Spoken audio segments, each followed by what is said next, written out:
అతి చేరువుగా ఉంటాం. ఆ ప్రాంతంలో మరి ఒక డంపింగ్ యార్డ్ని ఏర్పాటు చేయడానికి ప్రభుత్వం నిర్ణయించడం, ఆ డంపింగ్ యార్డు కూడా అటు కాకినాడ నుంచి ఇటు రాజమండ్రి వరకు కూడా ఎక్కడెక్కడైతే ఉందో మున్సిపాలిటీ చెత్త కానీ గ్రామాల్లో ఉన్నటువంటి చెత్త కానీ తీసుకుని వచ్చి అక్కడ డంపింగ్ చేసి దాని నుంచి విద్యుత్తుని ఉత్పత్తి చేయాలని మరి ప్రభుత్వం నిర్ణయించి, ఆ నిర్ణయం మేరకు గత 2-3 నెలల నుంచి కూడా స్థానిక కాపురం సర్పంచ్ పైన తీవ్రమైన ఒత్తిడి తీసుకొచ్చి అటు ఎంఆర్ఓ దగ్గర నుంచి ఈఓపీఆర్డీ దగ్గర నుంచి పంచాయతీ సెక్రటరీ దగ్గర నుంచి అందరూ కూడా తీర్మానం ఇవ్వమని, అనుకూలంగా ఇవ్వమని మరి వారిని ఒత్తిడి తీసుకురావడం, అయినా ఒత్తిడికి లొంగకపోవడంతో ప్రభుత్వం ఏదో రకంగా దీన్ని ఏర్పాటు చేయాలని నిర్ణయించి దానికి అనుగుణంగానే మరి మొన్ననే మరి ఎవరైతే మున్సిపల్ శాఖ మంత్రి ఉన్నారో వారు నారాయణ గారు ఇక్కడికి రావడం, ఆ స్థలాన్ని పరిశీలించడం, ఆయన స్టేట్మెంట్ కూడా ఇవ్వడం జరిగింది.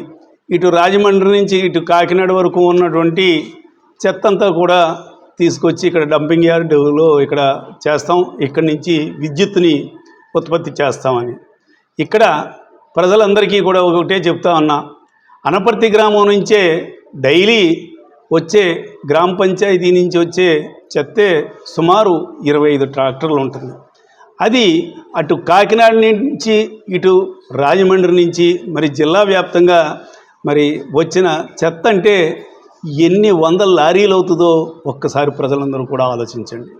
అంతేకాదు ఆ వచ్చిన చెత్త కూడా ముఖ్యంగా మరి ఒకేసారి అంతా కూడా అన్లోడింగ్ జరగదు. ఇటు ఏమైతే మరి లోడింగ్ తోటి వచ్చినాయో అవన్నీ కూడా రోడ్ల మీద ఇటు బలభద్రపురం దాటి అటు దొంతమూరు దాటి అక్కడి వరకు కూడా మరి ఇవన్నీ కూడా స్టాగ్నేట్ అయ్యి ఉంటాయి. ఇవన్నీ ఎప్పుడైతే స్టాగ్నేట్ అయినాయో అక్కడ ఉన్నటువంటి పక్కన ఉన్నటువంటి ప్రజలకు, ముఖ్యంగా ఎవరైతే వ్యాపారాలు చేస్తూ హోటల్స్ కానీ లేదంటే చిన్న చిన్న బడ్డీ కొట్లు కానీ మరి ఎవరైతే ఉన్నారో వారందరూ కూడా కంటిన్యూగా అక్కడే కూర్చుంటారు. వారందరికీ కూడా ఈ చెత్త నుంచి వచ్చే ఈ మున్సిపాలిటీ చెత్త అంటే మీకు తెలియదే ఉంది, పంచాయతీల నుంచి వచ్చేది రకరకాలు ఉంటాయి. వీటి వల్ల వచ్చే ఇన్ఫెక్షన్ అవ్వనివ్వండి, లేదంటే వర్షాకాలం ఆ వెహికల్స్ అలా వెళ్తుంటే వర్షం పడి అందులో కొంత మురుగు వచ్చేసి ఆ రోడ్ల మీద పడితే మరి ఇన్ఫెక్షన్ ఏ రకంగా మరి ప్రబలుతుందో మరి మనం అందరం కూడా ఒక్కసారి ఆలోచించాలి. ముఖ్యంగా డయేరియా కానీ లేదంటే కలరా లాంటి వ్యాధులు కానీ డెంగ్యూ లాంటి వ్యాధులు కానీ ఇటువంటి ఇప్పటికే చాలా ఎక్కువగా ఉంటున్నాయి. అటువంటిది ఇటువంటి మరి పరిస్థితి కానీ వస్తే ప్రజలందరూ కూడా ఎప్పుడూ కూడా ఏదో రకమైన వ్యాధితోటే బాధపడడం జరుగుతుంది. మరి ఇటువంటి కార్యక్రమం ఎట్టి పరిస్థితుల్లోనూ జరగకూడదని వైఎస్ఆర్ కాంగ్రెస్ పార్టీ ఆలోచించి వైఎస్ఆర్ కాంగ్రెస్ పార్టీకి సంబంధించినటువంటి నాయకులు ఆల్రెడీ సోషల్ మీడియాలో కూడా మరి అటు బలభద్రపురం కానీ ఇటు కాపువరం కానీ వీరందరూ కూడా మరి సోషల్ మీడియాలో కూడా పెట్టడం జరిగింది. ఇటు మన ప్రాంతానికి చాలా హానికరం ప్రభుత్వం చేసే పని అని. దీంతో చేసే ఇంకా వేరే చేయడానికి దారి లేక స్థానిక శాసనసభ్యుడు శ్రీ రామకృష్ణారెడ్డి గారు యూటర్న్ తీసుకున్నారు. ఇప్పటి వరకు కూడా ఎంఆర్ఓలు ఎండిఓలు లేదంటే ఈఓపీఆర్డీ పంచాయతీ సెక్రటరీ వీళ్ళు ఎవరు కూడా చెప్పలేదు నాకు. ఇది 2 నెలల నుంచి కూడా ఈ తతంగం జరుగుతుంటేని ఇది ఎక్కడన్నా నమ్మశక్యం? ఒక్కసారి ఆలోచించండి. అంటే ప్రజల్లో తీవ్రమైన వ్యతిరేకత వస్తుంది. ఈ వ్యతిరేకత తట్టుకుంటానికి ఆయన గారు నిన్న ఒక స్టేట్మెంట్ ఇవ్వడం జరిగింది. అబ్బాయి నేను చాలా వ్యతిరేకం, దీనికి నాకు తెలియకుండానే అధికారులు చేశారు కలెక్టర్ గారని. అసలు ఇక్కడ ఒక చిన్న విషయం రామకృష్ణారెడ్డి గారిని అడుగుతా ఉన్నా, మీ హయాంలో వచ్చిన అధికారులు మీ అధికారులు మీకు చెప్పకుండా ఒక ఎంఆర్ఓ కానీ ఎండిఓ కానీ పంచాయతీ సెక్రటరీ కానీ కలెక్టర్ కానీ మీ నియోజకవర్గంలో మీకు తెలియకుండా సాక్షాత్తు ఆఖరికి మంత్రి గారు పర్యటనకు వచ్చారే ఈ స్థలం పరిశీలించడానికి, మరి వచ్చినా కూడా మీకు తెలియకుండా వాళ్ళు వచ్చారంటే ఇక్కడ ఒకటే విషయం, మరి మీరు చెప్పిందే ఒకవేళ నిజమైతే మరి మిమ్మల్ని ఒక ఎమ్మెల్యే అనుకుంటున్నారో ఒక దద్దమ్మ అనుకుంటున్నారో అది మీకే తెలియాలి. అంటే ఒక చేతగాని దద్దమ్మ ఇది చెప్పినా ఒకటే చెప్పకపోయినా ఒకటే అని వాళ్ళు ఆఖరికి మీ ఎంఆర్ఓలు మీ ఎండిఓలు వీళ్ళే నిర్ణయించుకుని ఉంటారు. ఎంచేతనంటే మంత్రి గారు పర్యటనకు వస్తే స్థానిక ఎమ్మెల్యేకి తెలియకుండా ఎక్కడ ఉండదు ఏ రాష్ట్రంలోనూ. అంతేకాకుండా స్థానిక పోలీసులకు తెలుస్తుంది. ఇవన్నీ తెలిసినా కూడా మీరు ప్రజల్లోంచి ఎప్పుడైతే వ్యతిరేకత స్టార్ట్ అయిందో యూటర్న్, మీకు ఎప్పుడు యూటర్న్ మీ పార్టీకి కానీ లేకపోతే మీ నాయకుడు చంద్రబాబు నాయుడు కానీ ఎవరికైనా, మీ పార్టీ అంటే మీ మాజీ పార్టీ ఏదైనా సరే, ప్రజెంటు వేరే పార్టీలో ఉన్నా అది కూడా మీ పార్టీయే కాబట్టి మీకు యూటర్న్ తీసుకుంటాం అన్నది మీకు సామాన్యమైన విషయమే, అది రొటీన్. అందుగురించే ఈ రకంగా చెప్తున్నారు. ప్రజల్ని మోసం చేయడానికి మాత్రం ప్రయత్నం చెయ్యొద్దు. ఏది ఏమైనా అక్కడ ఇటువంటి ఫ్యాక్టరీ నిర్మాణం చేపట్టి జిల్లా వ్యాప్తంగా ఉన్నటువంటి చెత్తను తీసుకొచ్చి అక్కడ పోసి ఈ చుట్టుపక్కల ప్రాంత ప్రజలకు, ముఖ్యంగా అనపర్తి నియోజకవర్గ ప్రజలకి ఎప్పటికైనా సరే వాళ్ళకి హాని జరిగేలా కానీ మీరు కానీ మీ ప్రభుత్వం కానీ ప్రయత్నం చేస్తే ప్రజల నుంచి వచ్చే తిరుగుబాటుని మీరు చవి చూడవలసి వస్తుందని ఈ సందర్భంగా తెలియజేస్తున్నాను. అంతేకాకుండా ఎప్పుడూ కూడా ఎదరవాళ్ళ మీద నెపం నెట్టేయడానికి మీకు చాలా వెన్నతో పెట్టిన విద్య. నిన్ననే మాట్లాడుతూ ఏదో గ్రాసిమ్ ఇండస్ట్రీస్ని వైఎస్ఆర్ కాంగ్రెస్ పార్టీ వాళ్ళు మరి పర్మిషన్ ఇచ్చారన్నారు. ఒక్కసారి ఆలోచించండి, అది ఎవరు హయాంలో వచ్చింది? ఇంకో సాక్షాత్తు ఒక జీవో మీ హయాంలో వచ్చిందే. ఇది ఎప్పుడు 5వ తారీఖు ఫిబ్రవరి 2019. అప్పుడు అధికారంలో ఉన్నది ఎవరు? మీ ప్రభుత్వం. మీ ప్రభుత్వం ఇచ్చిన జీవో ఒక్కసారి చూసుకోండి, కావాలంటే కాపీ పంపించమంటే పంపిస్తాను. అందులో ఏముంది? ఏమైతే కేపీఆర్ ఇండస్ట్రీస్ వారికి ఉందో 243 ఎకరాలు దాన్ని గ్రాసిమ్ ఇండస్ట్రీస్కి బదలాయిస్తూ, అదేవిధంగా ఫ్యాక్టరీని కూడా అంతకుముందు కేపీఆర్ ఇండస్ట్రీస్కి 900 కోట్లు వ్యయంతో నిర్మించడానికి పర్మిషన్లు ఉంటే మీ ప్రభుత్వం దాన్ని అప్పుడు 2700 కోట్లకి 3 ఫేజుల్లో దీన్ని నిర్మాణం చేయడానికి పర్మిషన్ ఇచ్చిన విషయం వాస్తవా, అవునా కాదా? ఎందుకు మళ్ళీ కళ్ళబొల్లి మాటలు, అబద్ధాలు? ఇవన్నీ కూడా ప్రజల్ని నమ్మించడానికి మీరు చేసే ప్రయత్నాలు. అంటే అందరికీ తెలుసు, ప్రజలందరికీ కూడాను అబద్ధాలు చెప్పి మొన్న ఎలక్షన్లో మరి లాభం పొందారు. ప్రజల్ని కొంచెం పాపం వాళ్ళని నమ్మించి. కానీ అబద్ధాలు ఎల్లకాలం నిలబడో. ఆల్రెడీ ప్రజల్లో తిరుగుబాటు స్టార్ట్ అయింది. అవన్నీ మీరే చూస్తారు, అది వేరే విషయం. చూడండి, ఇప్పుడు చెప్పండి, ఏ ప్రభుత్వం అధికారంలో ఉన్నప్పుడు ఈ పర్మిషన్లు ఇచ్చినాయి? సాక్షాత్తు ఇక్కడ ఉన్నటువంటి విలేకరు సోదరులకే నేను అందిస్తున్నాను.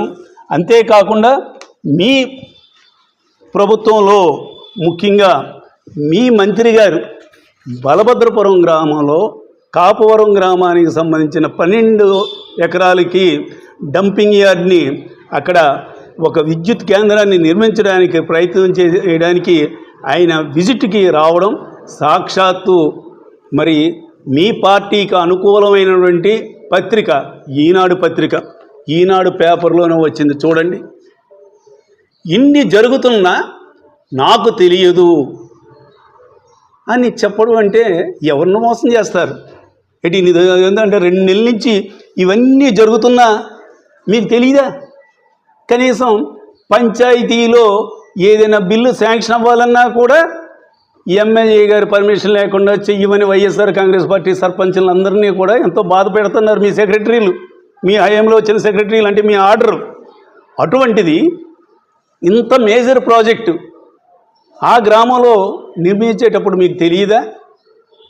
మీకు చెప్పలేదా? ఎందుకండి ఎవరిని మోసం చేస్తారు మీరు? ఎన్నిసార్లు అబద్ధాలు చెప్తారు? మీకు ఒకటే చెప్తా ఉన్నా, ఆ సర్పంచ్ని ఎంత ఒత్తిడి తీసుకొచ్చారో ఎంఆర్ఓ, అదేవిధంగా పంచాయతీ సెక్రటరీ, ఆర్డీఓ, వీళ్ళు ఎన్నిసార్లు ఫోన్ చేశారో. మీరు ఎలాగ అధికారంలో ఉన్నారు కదా, సర్పంచ్కి ఎన్నిసార్లు ఫోన్ చేశారో ఆ కాల్ లెటర్ తెప్పించుకు చూడండి, మీకే తెలుస్తుంది. ఆ కాల్ లెటర్ ఒట్టినే సరదాగా ఫోన్ చేయరు కదా ఆర్డీఓ. అంటే ఈ పర్మిషన్కి ఏదో రకంగా నీవు పంచాయతీ తీర్మానం చెయ్యని తీరామోసి మరి సర్పంచ్ ఏదైతే గ్రామ సభ నిర్వహించి కానీ నేను ఎట్టి పరిస్థితుల్లోనూ కూడా పర్మిషన్ నేను ఇవ్వను పంచాయతీ నుంచి అని గ్రామ సభ నిర్వహించడానికి ఈ రోజున మరి పూనుకుంటే మరి పోలీసు అధికారులతోటి అదేవిధంగా పంచాయతీ అధికారులతోటి కూడా ఆ గ్రామ సభ జరగకుండా అడ్డుకుంటాం వాస్తవం కాదా? ఆ గ్రామ ప్రజలకు తెలియదా? ఆ గ్రామం వెళ్ళి ఎవరినైనా చెప్తారు. ఆల్రెడీ ఆ గ్రామస్తులందరూ కూడా అక్కడికి వచ్చి వాళ్ళ సంతకాలు కూడా చేయడం జరిగింది దీనికి వ్యతిరేకంగాను. మరి ఇన్ని చేసి కూడా ఈ రోజున ఏదో అబద్ధాలు కళ్ళబొల్లి మాటలు చెప్పడం అంటే మీ గురించి అంటే ఇంకా ఒకటే చెప్పాలనుకుంటున్నాను నేను. మీకు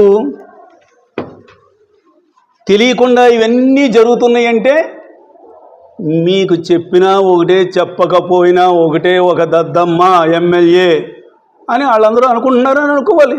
స్వయంగా మీ నోటంటా వచ్చినాయే అంటే ఒక చేతగాని ఎమ్మెల్యే అని మిమ్మల్ని మీరు చెప్పుకుంటున్నారు.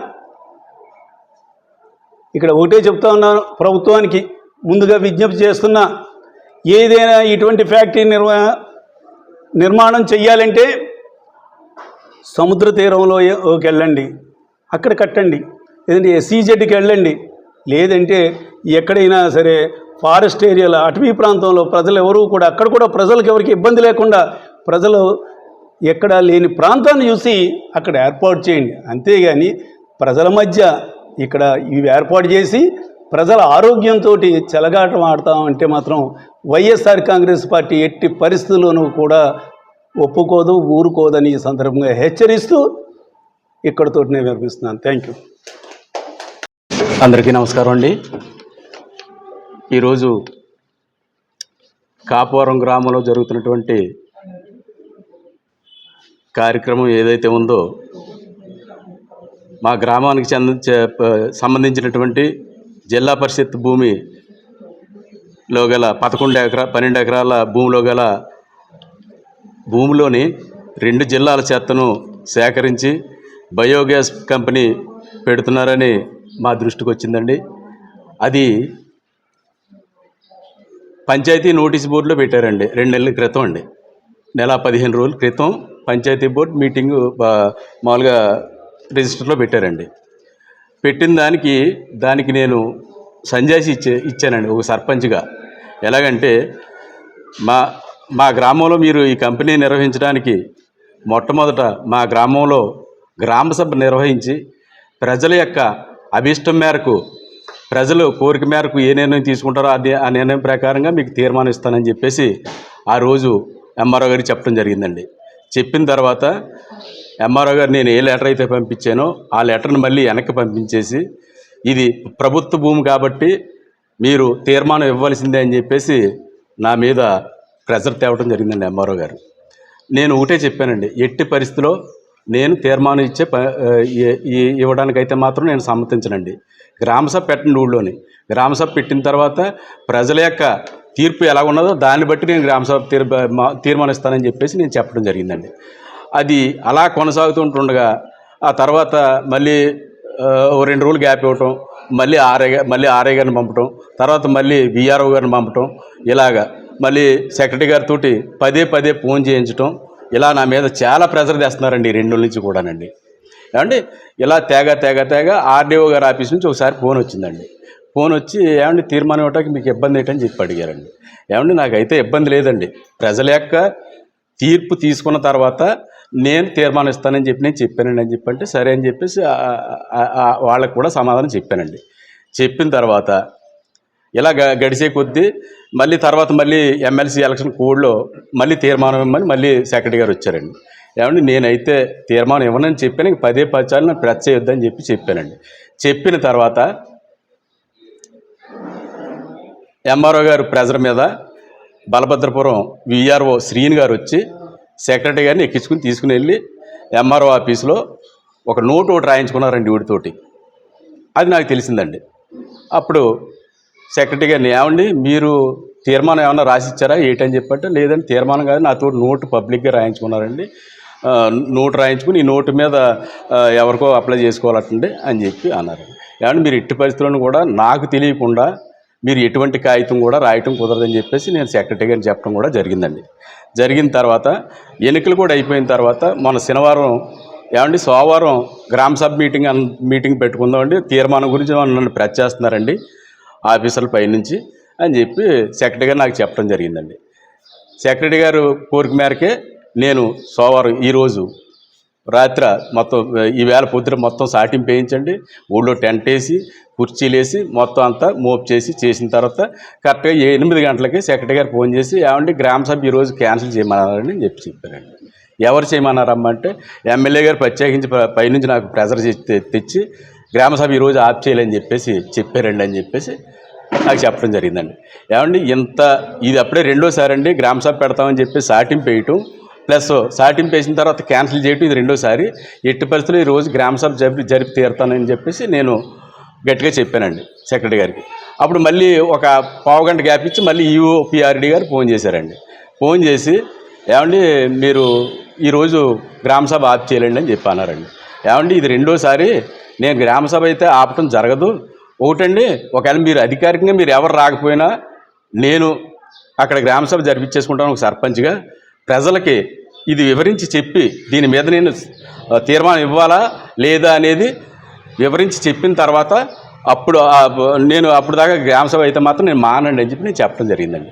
జరిగిన తర్వాత మళ్ళీ ఒక్క అరగంట గ్యాప్లో మొత్తం టెంట్ అది కుర్చీలు అన్నీ వేసి సెట్ చేసిన తర్వాత నాకు కానిస్టేబుల్ గారు అక్కడ కూర్చొని దగ్గరికి వచ్చి ఏమండి మిమ్మల్ని ఎస్ఐ గారు ఫోన్ చేయమన్నారని చెప్పారండి.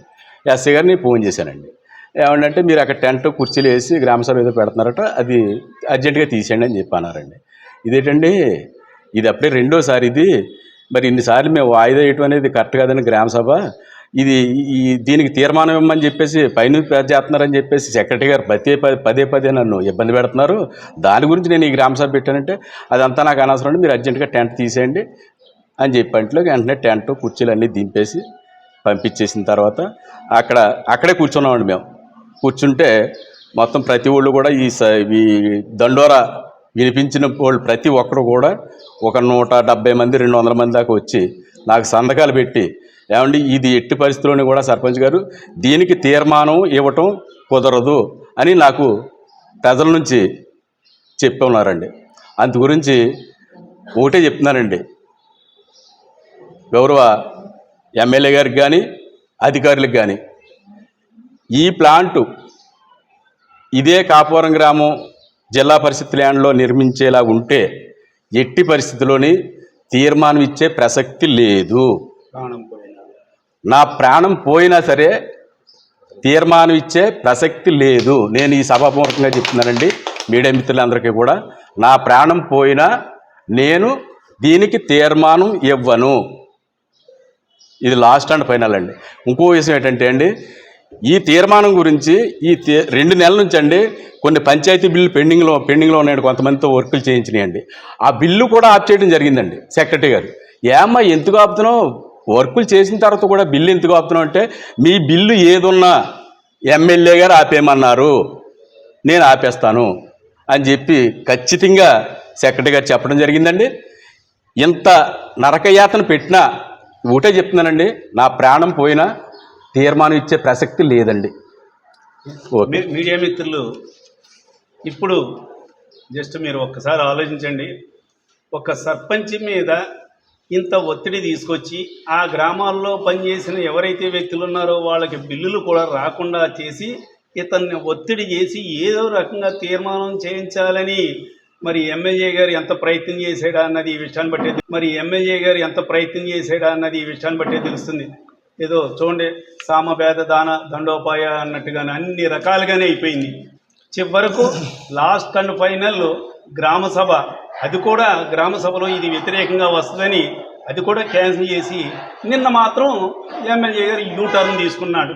యూటర్న్ బాబులాగే ఈయన ఎమ్మెల్యే యూటర్న్ తీసుకున్నాడు. ఒకప్పుడు పాపం ఈయన ఎమ్మెల్యే గారు అనేవాడు, నాకు ఇప్పటికీ గుర్తే, నన్ను చాలాసార్లు చాలా రకరకాల పేర్లతోటి చాలా రకంగా వ్యంగ్యంగానే మాట్లాడు. మరి తోటి అధికారులు 2 నెలల నుంచి ఇంత మేజర్ ప్రాజెక్టుకి ఎలాగా జరిగినా కూడా మరి ఆయన చెప్పలేదు అంటే, ఆయనకి నాకు తెలియలేదు అంటే ఈయన ఒక చేతకాని ఎమ్మెల్యే అనుకోవాలా, ఒక దద్దమ్మ అనుకోవాలా? ఈయన ఒక ఎమ్మెల్యే కింద ఒకవేళ ఈయన తీసుకొచ్చిన అధికారులే ఈయన గుర్తించడం లేదా, అది ఆయనే గుర్తించుకోవాలి. ఏది ఏమైనా ఒకటే చెప్తా ఉన్నా, ఎట్టి పరిస్థితుల్లోనూ కూడా అక్కడ ప్లాంట్ పెడితే మాత్రం ప్రజల తీవ్ర ఆగ్రహాన్ని మీరందరూ కూడా చవి చూడవలసి వస్తుంది. ఈ ప్లాంట్ నిర్మాణం ఆపు చేయడానికి ఎంతవరకైనా పోరాటానికి వైఎస్ఆర్ కాంగ్రెస్ పార్టీ ప్రజల మద్దతుతోటి సిద్ధంగా ఉందని ఈ సందర్భంగా తెలియజేస్తున్నాను. Thank you.